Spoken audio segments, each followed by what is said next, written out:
Kucing Hitam oleh Edgar Allan Poe.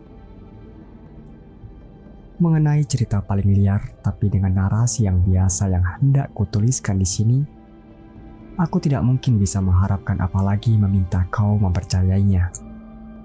Tentu saja, aku gila jika mengharapkan begitu, karena seluruh indraku menolak mentah-mentah fakta yang terjadi. Tetapi aku tidak gila, dan sudah pasti aku tidak sedang bermimpi. Persoalannya besok aku akan mati. Jadi, hari ini aku ingin melepaskan beban jiwaku. Tujuanku adalah menyampaikan serangkaian kejadian umum dengan ringkas dan jelas, tanpa dibubuhi komentar-komentar. Peristiwa-peristiwa ini telah menakutkan, menyiksa, dan menghancurkanku. Namun, aku tidak akan berusaha menjelaskannya secara terperinci. Bagiku, kejadian ini sungguh mengerikan, yang bagi orang lain mungkin tampak tidak terlalu menyeramkan. Mungkin setelah aku menceritakan semuanya, akan ada orang yang menganggap bayang-bayanganku ini adalah hal yang lumrah.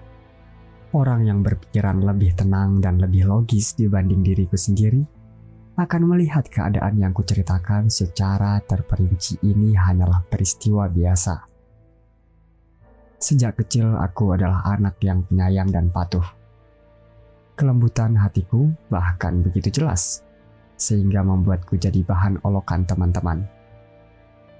Aku terutama sangat menyayangi binatang, dan orang tuaku memanjakanku dengan membolehkan aku memelihara berbagai jenis binatang. Bersama bintang-bintang inilah kuhabiskan sebagian besar waktuku. Dan tak pernah aku sebahagia seperti saat memberi makan dan bercengkrama dengan mereka. Sifat yang aneh ini kebawa hingga aku tumbuh besar dan saat dewasa. Dari sinilah aku memperoleh salah satu sumber kesenanganku yang utama.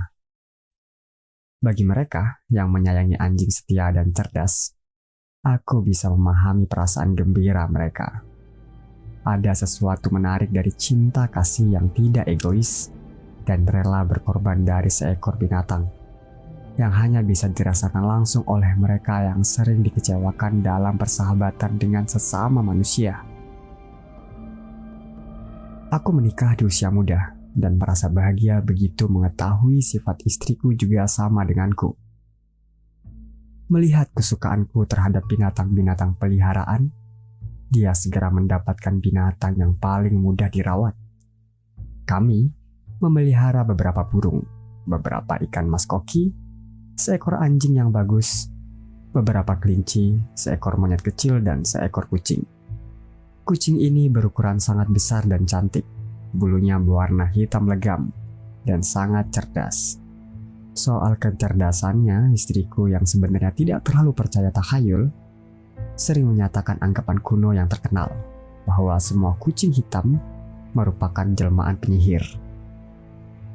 Istriku tentu tidak serius dengan perkataannya itu, dan aku menyebutnya hal ini hanya karena kebetulan saja aku teringat akan ucapannya itu. Pluto, demikianlah nama kucing itu, menjadi binatang peliharaan favoritku dan teman bermainku. Aku sendiri yang memberinya makan, dan dia mengikutiku kemanapun aku pergi di dalam rumah. Bahkan aku harus bersusah payah mencegahnya mengikutiku hingga ke jalanan. Persahabatan kami berlangsung selama beberapa tahun. Bahkan ketika watakku mulai berubah memburuk gara-gara kecanduan minuman alkohol, sehingga aku sering mabuk-mabukan, aku malu untuk menceritakannya. Dari hari ke hari, suasana hatiku makin tidak menentu. Aku makin sering lekas marah, makin tidak mempedulikan perasaan orang lain. Aku berbicara kasar kepada istriku, akhirnya aku bahkan melakukan kekerasan terhadapnya. Binatang-binatang peliharaanku pastinya juga turut mengalami perubahan sifatku. Tidak hanya aku mengabaikan mereka, tapi juga memperlakukan mereka dengan semena-mena. Namun terhadap Pluto, aku masih menyimpan sedikit perhatian, sehingga mencegahku menganiayanya. Sementara aku tidak segan-segan menganiaya kelinci, monyet, atau bahkan anjing ketika mereka mendekatiku tanpa sengaja atau dengan sengaja karena ingin dibelai. Tapi penyakitku semakin parah karena penyakit bagaikan alkohol dan pada akhirnya Pluto pun yang kini menjadi tua dan agak menjengkelkan mulai terkena imbas kemarahanku. Suatu malam aku pulang ke rumah dalam kondisi mabuk berat. Setelah minum minuman di salah satu bar langgananku di kota, aku merasa kucing itu menghindariku. Aku pun mencengkeramnya. Karena takut akan sikap kasarku, dia menggigit tanganku hingga terluka sedikit. Seketika marahku meluap bak kerasukan setan. Aku tidak lagi mengenali diriku sendiri. Jiwaku serasa langsung melayang meninggalkan ragaku dan roh yang lebih kejam merasuki ragaku. Dari kantong mantelku ambil pisau lipat kecil.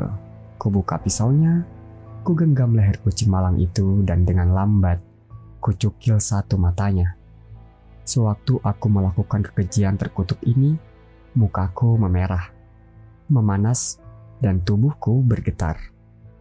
Ketika kesadaranku pulih pada pagi hari, terbangun dari tidur nyenyak setelah melewati malam melelahkan, perasaanku campur aduk, merasa takut sekaligus menyesal atas kejahatan yang kuperbuat semalam. Tapi perasaan bersalah itu tidak terlalu membebaniku. Aku kembali minum-minum hingga mabuk dan segala ingatan akan perbuatanku itu pun langsung lenyap. Saat itu keadaan si kucing perlahan membaik. Rongga matanya yang tercungkil terlihat mengerikan. Tapi dia tidak lagi tampak kesakitan. Dia berjalan-jalan di dalam rumah seperti biasanya. Tapi sudah kuduga, dia lari ketakutan saat kudekati. Awalnya hatiku begitu sedih melihat kebencian yang jelas diperlihatkan binatang yang dulu pernah sangat menyayangiku. Namun perasaan ini segera berubah menjadi rasa jengkel. Lalu aku kembali dirasuki sesuatu, roh yang suka menentang. Karena roh inilah cara berpikirku menjadi kacau. Tapi aku tidak yakin lagi jiwaku masih hidup. Yang tertinggal hanyalah sifat yang suka menentang ini, yang merupakan salah satu dorongan primitif hati manusia. Salah satu kemampuan atau sentimen dasar yang mengatur karakter manusia. Barang siapa yang tidak berulang-ulang kali menyadari dirinya melakukan tindakan yang keji atau bodoh, hanya karena dia tahu seharusnya dirinya tidak berbuat demikian. Tidakkah kita punya kecenderungan untuk melanggar apa yang disebut hukum, hanya karena kita memahami hukum itu tidak boleh dilanggar? Roh yang suka menentang inilah yang merasukiku pada perusakan terakhir. Keinginan jiwa untuk menyakiti diri sendiri, untuk melakukan kekerasan, untuk bertindak tidak benar hanya karena tindakan itu memang tidak benar, inilah yang mendorongku untuk terus dan akhirnya menyelesaikan penderitaan yang kuberikan pada binatang tak bersalah itu. Suatu pagi, tanpa berperasaan, kulilitkan simpul tali di sekeliling leher kucing itu dan menggantungnya pada dahan sebuah pohon. Aku menggantungnya dengan berlinang air mata dan dengan penyesalan yang mendalam di hatiku. Aku menggantungnya karena aku tahu dia mencintaiku dan karena aku merasa dia tidak pernah menyerangku. Aku menggantungnya karena aku tahu dengan berbuat demikian, aku melakukan sebuah dosa. Dosa mematikan yang akan menghancurkan jiwaku. Dosa yang bahkan melampaui jangkauan pengampunan tak terhingga dari Tuhan Maha Pengampun lagi Maha Besar. Pada malam harinya, setelah melakukan perbuatan keji ini, aku terbangun dari tidur oleh desis api. Tirai-tirai ranjangku terlalap api. Seluruh rumah terbakar api yang berkobar-kobar. Dengan susah payah istriku, seorang pelayan dan aku sendiri berhasil lolos dari lautan api itu. Kehancuran yang diakibatkan api itu benar-benar parah.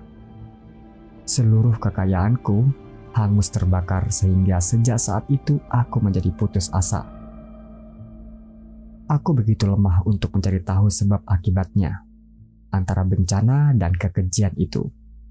Namun aku merinci sejumlah fakta dan ingin melengkapi rangkaian kronologinya. Sehari setelah peristiwa kebakaran itu, aku datang memeriksa puing-puing bekas kebakaran. Dinding-dindingnya runtuh, kecuali satu dinding yang masih tegak berdiri. Dinding yang masih utuh ini tidak terlalu tebal dan berada di sebuah kamar yang terletak di tengah rumah. Dinding ini menjadi tempat bersandar kepala ranjangku.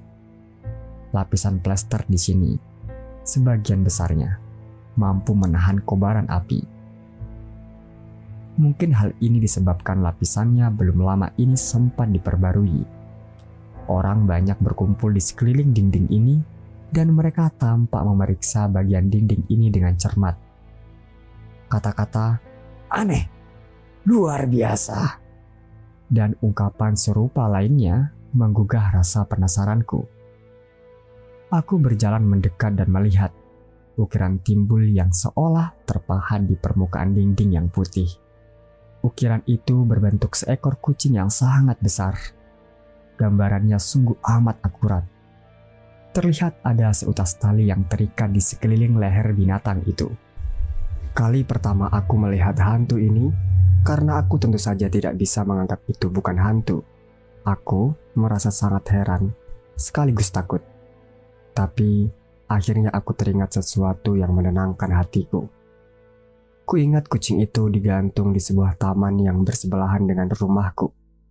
Begitu alarm kebakaran berbunyi, taman ini segera dipenuhi orang banyak.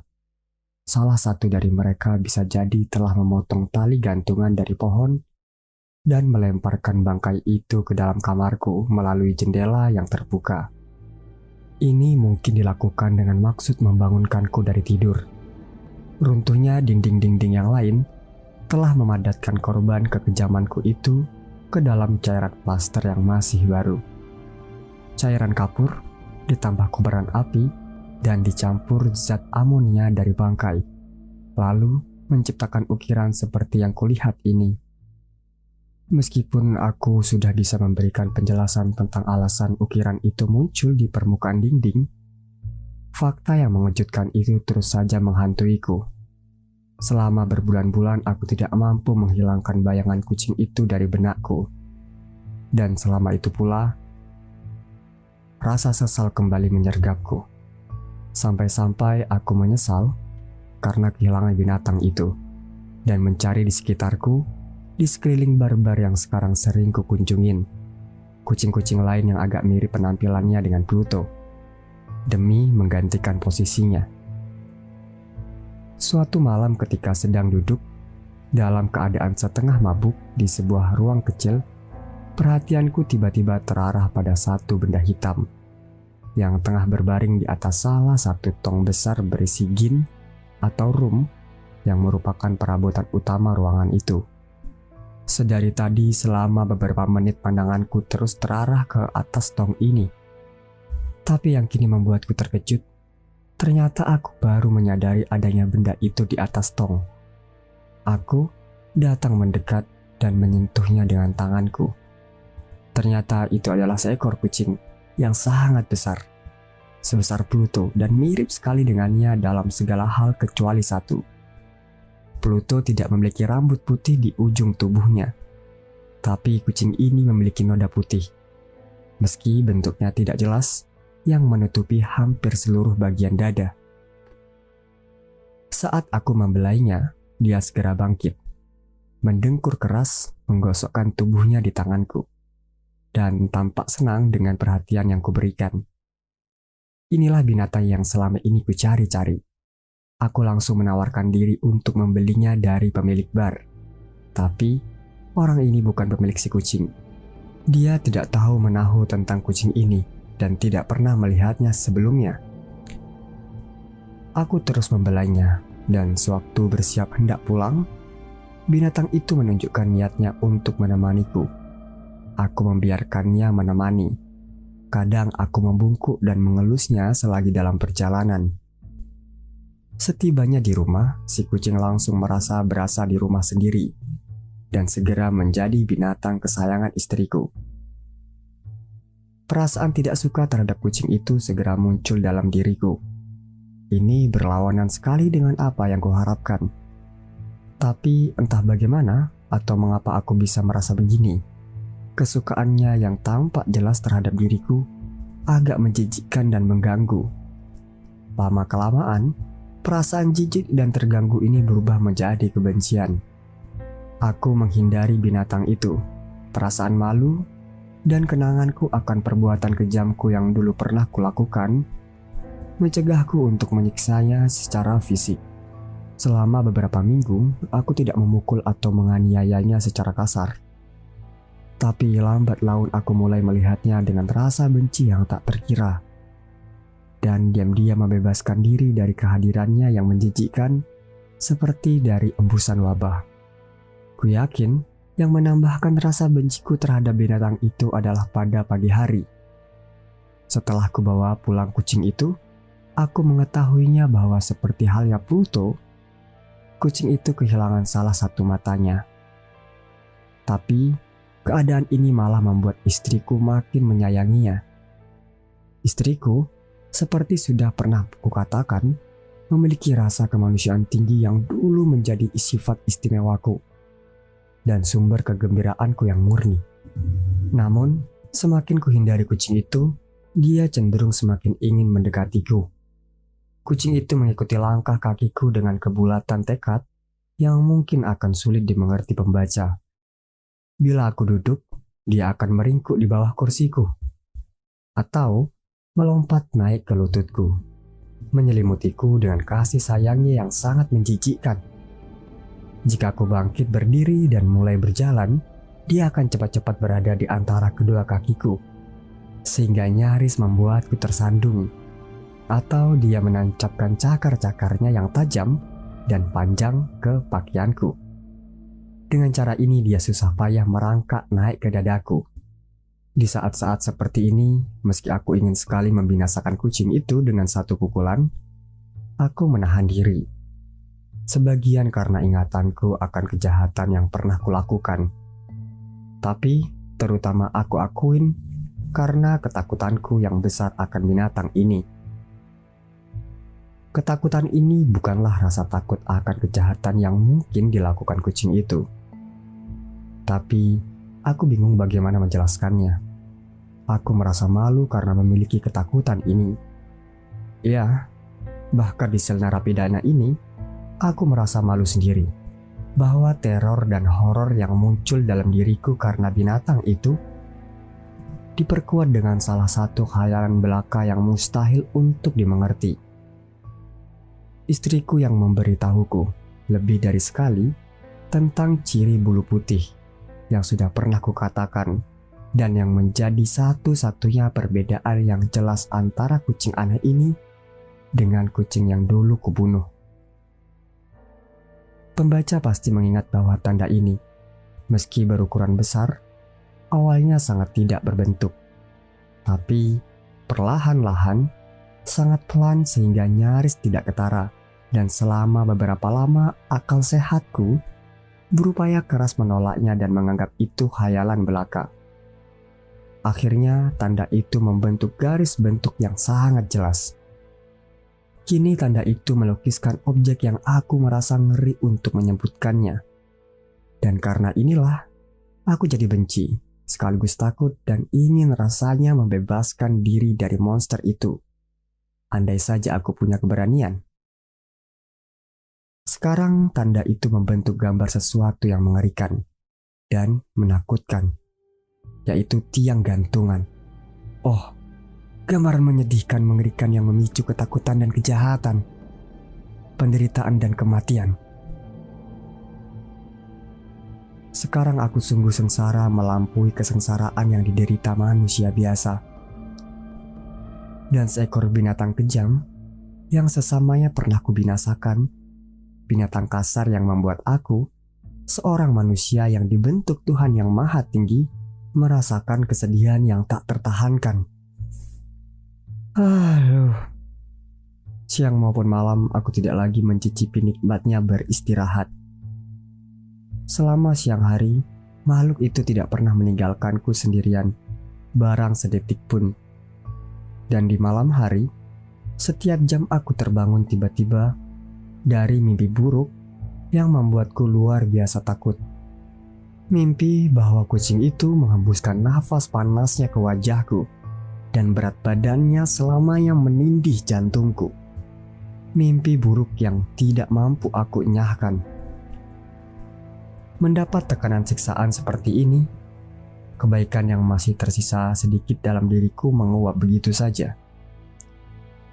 Pikiran jahat menjadi teman karibku satu-satunya.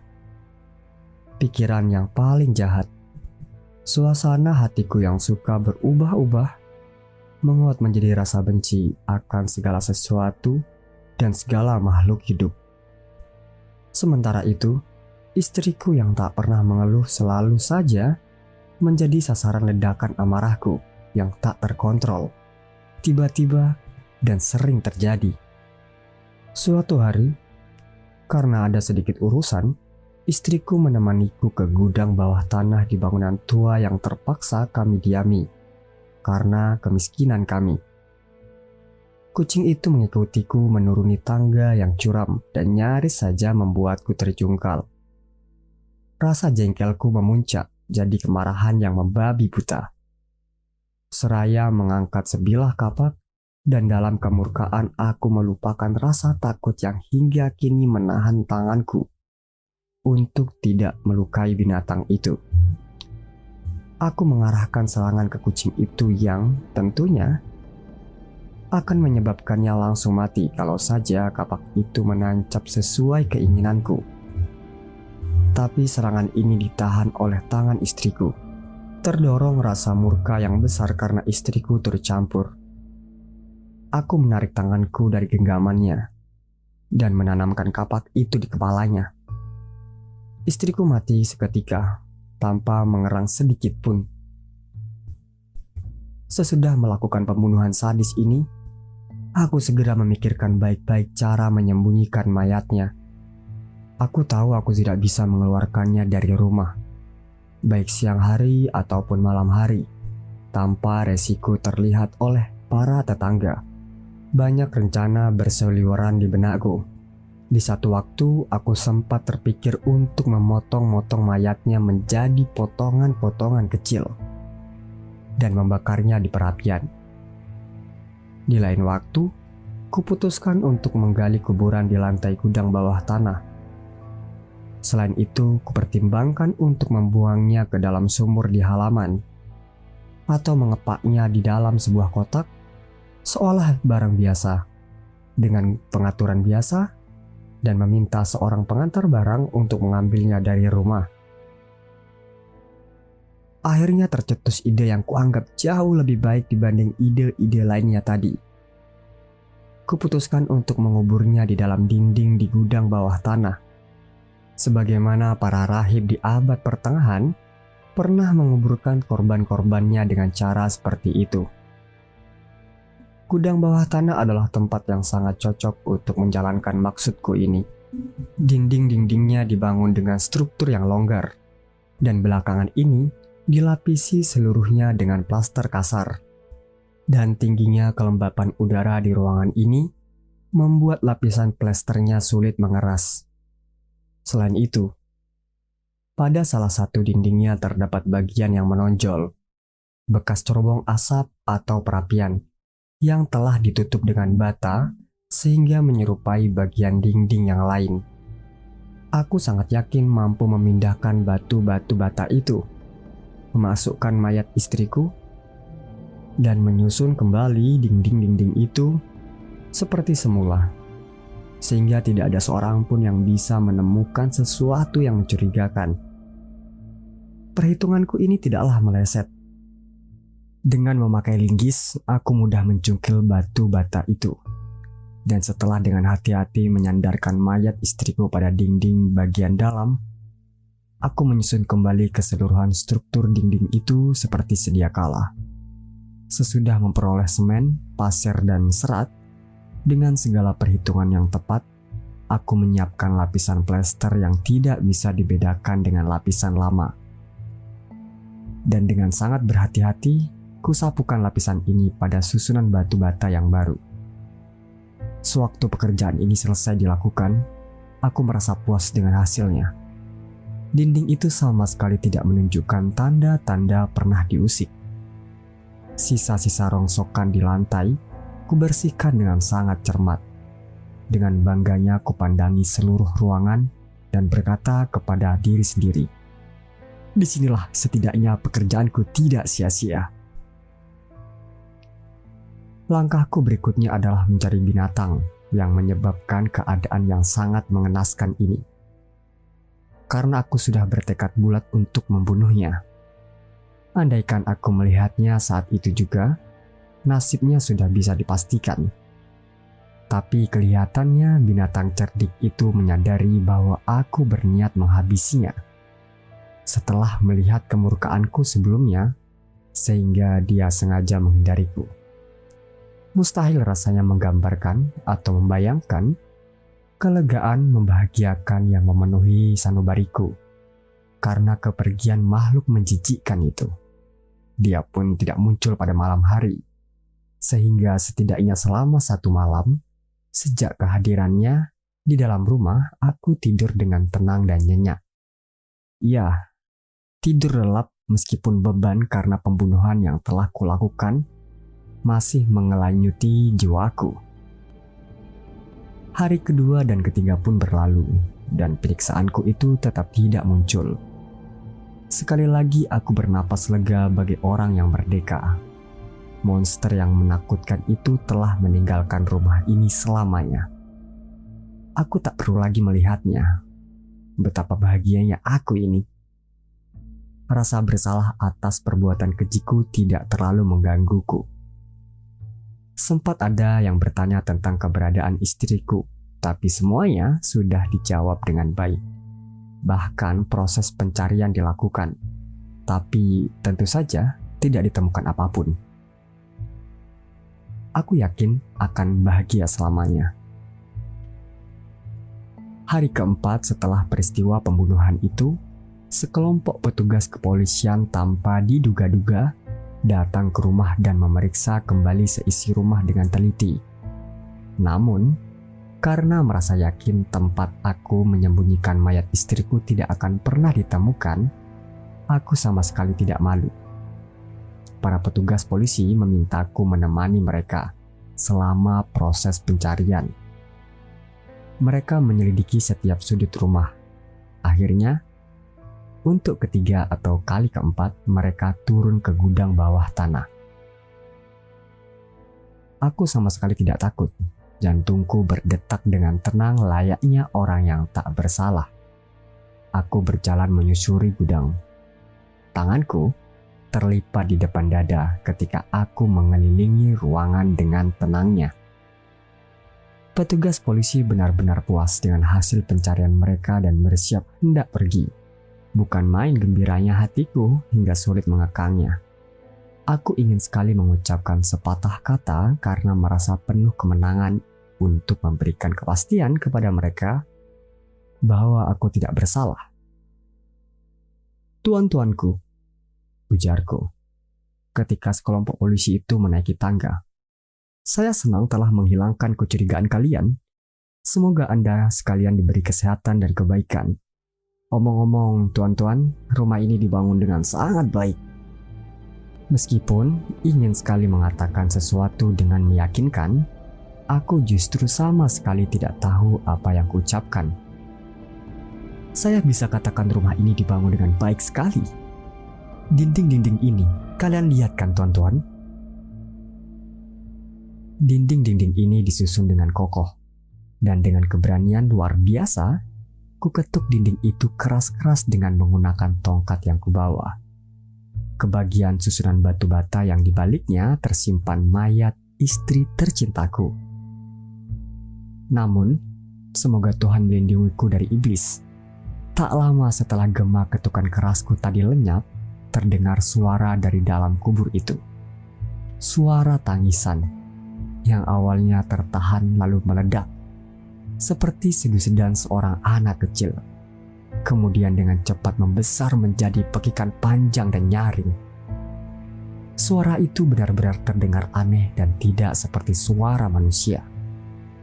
Teriakan, jeritan meraung yang mengesankan ketakutan sekaligus kemenangan. Seperti yang mungkin terdengar dari neraka. Perpaduan antara jeritan dari orang-orang terkutuk dalam kesakitan mereka dan pekikan setan-setan yang bersukaria saat menghukum orang terkutuk itu. Pikiran-pikiranku akan terdengar bodoh jika aku jelaskan. Merasa lemas, aku berjalan sempoyong ke dinding di sisi seberang. Selama sesaat, para petugas polisi yang berdiri di anak tangga tetap bergeming karena merasa ngeri sekaligus takjub. Saat berikutnya, selusin tangan yang kuat berupaya keras merobohkan dinding asal suara itu. Dinding itu pun hancur berantakan. Mayat itu berdiri kaku di hadapan semua mata yang melihat. Kondisinya sudah sangat busuk dan tercabik. Di atas kepalanya, dengan mulut yang merah dan mata yang menyala-nyala, duduklah binatang mengerikan yang kecerdikannya telah membujukku untuk melakukan pembunuhan. Dan suaranya telah menyerahkanku ke Algojo.